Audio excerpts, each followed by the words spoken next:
जाता सबसे बड़ी जो बार बार एएसआई सर्वे पर रोक लगाने की मांग मुस्लिम पक्ष की तरफ से की गई, उसमें बार बार यह जिरह में कहा गया कि एएसआई के सर्वे से नुकसान हो सकता है। लेकिन जो कोर्ट ने आज यह पूछा है कि आखिर ऐसा कौन सा नुकसान है जो रिकवर नहीं हो सकता, और एएसआई क्योंकि वो एक ऐसी नोडल एजेंसी है जिसके पास जिसमें पूरी तरीके से वो एक्सपीरियंस भी है कि कैसे चीजों को मैनेज किया जाता है, जो हिस्टोरिकल चीजें हैं। बिल्कुल, देखिए यही मैं कह रही हूँ कि एक सरकारी एजेंसी है जो भरोसेमंद है, जो जितनी भी धरोहर हैं हिंदुस्तान में उसका रखरखाव करती है, उसकी देखभाल करती है, उसके बारे में जानकारियां एकत्रित करती है। तो क्या आप उस पर भरोसा नहीं करेंगे? और सबसे बड़ी बात यह है कि क्या आप अदालत पर भरोसा नहीं करेंगे? अगर अदालत में ये बात हो रही है, स्टेटमेंट रिकॉर्ड हो रहा है, एफिडेविट दिया जा रहा है कि हम ऐसा नुकसान नहीं पहुंचाएंगे, तो भरोसा आखिर किस पर किया जाएगा? अगर आपको भरोसा है तभी तो आप अदालत आए हैं। सभी को न्याय की उम्मीद अदालतों से होती है और इसीलिए वो अदालत जाते हैं। दोनों पक्ष आए हैं, अपनी अपनी दलीलें दे रहे हैं। जिसकी दलील में ज्यादा दम लगेगा अदालत उसके पक्ष में फैसला लेता है, उसके बाद पुनर्विचार और तमाम तरह की प्रक्रियाएं आगे होती हैं। लेकिन यहाँ देख रहे हैं हम कि मुस्लिम पक्ष की तरफ से सुजाता आपके पास हम लौट रहे हैं क्योंकि इस बीच एक और बड़ी खबर है कि एएसआई ने सर्वे के लिए और समय मांग लिया है। एएसआई ने सर्वे के लिए और समय मांगा है। जिला जज से 4 सप्ताह का समय मांगा। एएसआई ने सर्वे पूरा करने के लिए और समय की मांग जिला जज से की है। 4 सप्ताह का समय मांगा है। सर्वे पूरा करने के लिए और समय मांगा गया, जैसा कि लगातार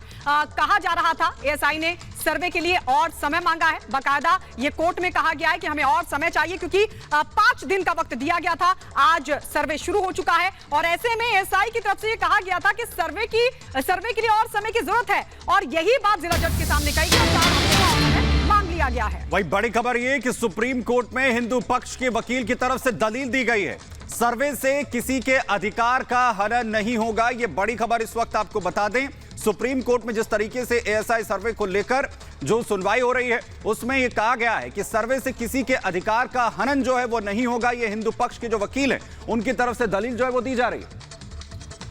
और हमारी सहयोगी सुजाता लगातार हमारे साथ जुड़ी हुई हैं। सुजाता, जिरह चल रही है लेकिन बार बार सुप्रीम कोर्ट यही दिखा रहा है कि आखिर दिक्कत क्या हो सकती है, इसके कारण क्या हो सकते हैं कि आप रोक की मांग कर रहे हैं, यही पूछा जा रहा है बार बार।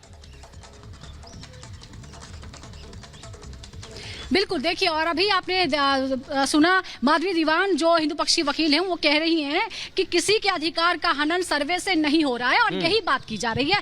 दरअसल हम एक बार फिर चलते हैं जो पूजा स्थल कानून है उसके तहत ही, क्योंकि ये सारी चीजें उसके इर्द गिर्द घूमी जा रही हैं और मुस्लिम पक्ष ने यह भी दावा किया कि ये सुनवाई योग्य ही नहीं है क्योंकि ये वर्शिप एक्ट के तहत जो है उसमें आता है। तो अब सुनवाई योग्य का मामला भी पैरेलली चल रहा है, लेकिन फिलहाल सिर्फ सर्वे की बात हो रही है और वर्शिप एक्ट में कहीं भी किसी तरह के सर्वे के कोई मनाही नहीं है।